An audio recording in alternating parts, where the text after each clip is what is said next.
Cette semaine, je suis en compagnie de Vincent Comtois, préparateur physique, naturopathe et vice-président chez ATP. Bonjour Vincent. Bonjour. Toujours un plaisir de te rencontrer. On en apprend tellement et on a beaucoup de commentaires, de bons commentaires à ton égard. Les gens te trouvent très intéressant. Donc, cette semaine, encore une fois, on a un sujet qui va toucher beaucoup les gens. On démystifie les suppléments. Ouais, les fameux suppléments. Les fameux suppléments. Effectivement, les suppléments ont mauvaise presse parce qu'on associe ça souvent au sport et on ne sait pas où ça commence à finir avec le dopage sportif. Là. Il y a eu des mauvaises publicités ou des cas isolés, malheureusement, de choses qui sont arrivées, mais c'est pas l'industrie qui est comme ça, c'est pas les suppléments qui sont problématiques. C'est une idée préconçue qu'on a. Il faut juste donner les bons suppléments aux bonnes personnes. Absolument. Mais juste en allant sur le site Internet d'ATP, les suppléments naturels, on voit une toute autre image des suppléments. Parle-nous un peu. Quels sont les principaux suppléments qu'on peut utiliser? Puis, par exemple, un enfant qui fait du hockey, qui joue, est-ce qu'on peut lui donner des suppléments, des protéines ou un autre supplément? Oui, les gens souvent associent le pot à performance, puis quand on arrive chez les enfants, mais là, est-ce que c'est adapté à mon enfant? C'est des protéines. Donc, protéines, on retrouve ça dans tous les aliments, surtout de source animale, que ce soit le poulet, le bœuf, ainsi de suite. On le prend dans une poudre plutôt que de le prendre dans un aliment. Si on garde les mêmes proportions, c'est exactement la même chose. Donc, il n'y a pas plus de danger. L'histoire qu'on se fait répéter que c'est dangereux pour les reins, c'est toujours l'excès, que ça vienne de suppléments ou d'une autre source alimentaire. C'est l'excès qui cause des problèmes. Je dis souvent aux gens, vous pouvez me noyer avec de l'eau. Absolument. Donc, il faut faire attention toujours aux quantités. C'est ça qui est important. Puis dans les produits ATP, par exemple, quels sont les produits qu'une femme, parce que là, c'est sûr qu'il y a des femmes qui nous suivent, des hommes qui nous suivent, qui s'entraînent à la maison, puis ils ont des bons résultats. Et l'important, c'est de les garder avec nous. C'est pour ça nos chroniques, nos capsules ATP à chaque semaine. Mais parmi les différents produits, quels sont les principaux, ceux que tu recommandes le plus? Bien, moi, je pense, j'ai toujours dit, pour bien performer, il faut être en santé. Donc, la santé générale, c'est la base. On a un supplément de multivitamines. Les gens se demandent souvent, est-ce que j'ai besoin de ça, de multivitamines? Est-ce que je retrouve tout ce que j'ai besoin dans mon alimentation?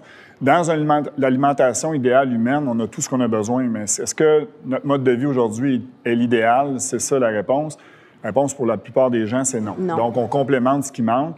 Si on bouge plus, notre besoin augmente. Si on transpire, on perd des minéraux. Donc, c'est important d'être sûr d'avoir au moins la base. Moi, je dis souvent que la multivitamine, c'est une police d'assurance. Ensuite de ça, il y a la fameuse vitamine D. Oui. La vitamine D, présentement, il y a beaucoup de publicité. Pas beaucoup de publicité, mais plus de l'information qu'on reçoit. Il y a beaucoup de preuves scientifiques qui disent qu'on est en carence en Amérique du Nord. Pas beaucoup d'exposition au soleil. Lorsqu'on va au soleil, souvent avec des crèmes, ainsi de suite. Donc, on diminue notre capacité d'en synthétiser. Donc, un supplément de vitamine D, je pense que pour toute la famille, c'est une bonne idée, surtout en période hivernale. Et pour un enfant qui s'entraîne, par exemple, qui fait du sport là, régulièrement, soit qui joue au hockey, joue au baseball, de plus en plus, là, nos jeunes sont... Souvent, il n'y a pas juste une discipline, là, sont inscrits dans 2-3 disciplines. J'imagine, comme nous, comme les adultes qui travaillons et qui ont une vie quand même active, ils ont besoin de suppléments à un moment donné? Ils ont besoin d'une multivitamine? Ou... Définitivement, les besoins augmentent toujours avec le niveau d'activité. Que ce soit n'importe qui, que ce soit un enfant ou un adulte. La problématique aussi, c'est l'horaire des parents. On va chercher, moi j'ai un fils qui joue au hockey, on va le chercher en semaine, 4 heures à 5 heures pour être sur la patinoire. Donc, on n'a pas beaucoup de temps. Là. Donc, les suppléments nous permettent de faire vite et bien les choses. Souvent, dans un shake de protéines, par exemple, il peut y avoir des glucides rajoutés dedans. Ça permet de faire un repas liquide qui va accélérer le processus digestif, empêcher l'enfant d'avoir à digérer un repas pendant qu'il va être sur la patinoire ou sur le terrain de jeu. Et en même temps, ça facilite la vie aux parents. On sait que, c'est écrit qu'il y a tant de grammes de glucides, de protéines, ainsi de suite, sur ce qu'on donne, mais on n'a pas à calculer trop. Et ça se fait bien. Donc, c'est une option, je trouve, rapide et efficace de faire les choses de supplémentation pour les jeunes. Mais toujours dans un cadre où on mesure le reste aussi, l'alimentation, ainsi de suite. Y a-t-il des carences? Moi, je donne jamais de recommandations sans avoir ce qu'on appelle le big picture, d'avoir la vue d'ensemble. Exactement. Puis, par exemple, en terminant, pour la femme active, par exemple, moi, je le dis, j'ai 49 ans, on n'a pas toujours le temps de bien manger. Est-ce qu'il y a un produit, est-ce qu'il y a un supplément qu'on pourrait prendre à chaque jour, naturellement en s'entraînant, là?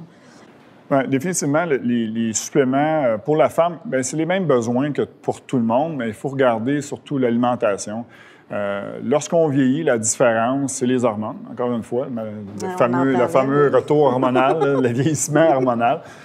Donc, les chances d'ostéoporose augmentent avec le vieillissement. Donc, s'assurer d'avoir suffisamment de minéraux. Moi, je dis calcium, mais il y a un bémol là-dessus. Le magnésium aussi est important. La vitamine D. En ménopause, c'est important pour s'assurer d'avoir des os en santé. Puis l'exercice, c'est un des facteurs les plus importants pour garder une bonne santé osseuse. Donc, tout ça mis ensemble, c'est sûr que c'est un plus. Bien, merci encore, Vincent. Toujours intéressant de discuter avec toi. Alors, encore une fois, je vous invite à nous suivre nos capsules ATP sur votrebilansanté.tv et nous suivre sur notre chaîne YouTube. Je vous souhaite une excellente semaine en santé et en activité physique.